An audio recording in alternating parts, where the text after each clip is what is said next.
আজকে রান্না করব পোস্ত সর্ষে বাটা দিয়ে ঢ্যাঁড়সের ঝাল।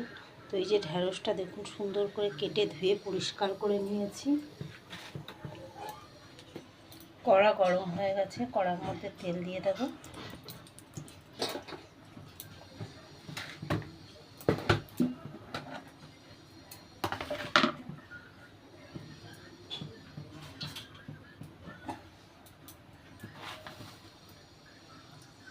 দেবো অল্প একটু কালো জিরে, এর মধ্যে দিয়ে দেবো একটু হলুদ, এর মধ্যে দিয়ে দেবো একটু লঙ্কার গুঁড়ো, দিয়ে ঢ্যাঁড়সগুলো দিয়ে দেবো।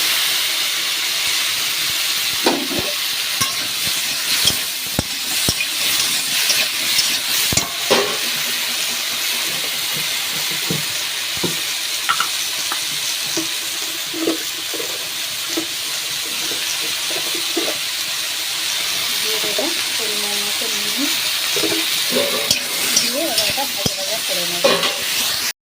ঢ্যাঁড়সটা দেখুন আমার সুন্দর করে কষানো হয়ে গেছে, সিদ্ধও হয়ে এসছে। এবার আমি জল দিয়ে দেবো। নামাবার আগে আমি পোস্ত সর্ষেটা দেবো। তো ঢ্যাঁড়সের ঝালটা আমার প্রায় হয়ে এসছে। এবার এর মধ্যে আমি অল্প একটু চিনি দেব আর পোস্ত সর্ষে বাটাটা দিয়ে দেবো। দিয়ে এবার আমি আর একটু হতে দেবো, দিয়ে নামিয়ে নেব। উপর থেকে একটু সর্ষের তেল দিয়ে দেবো,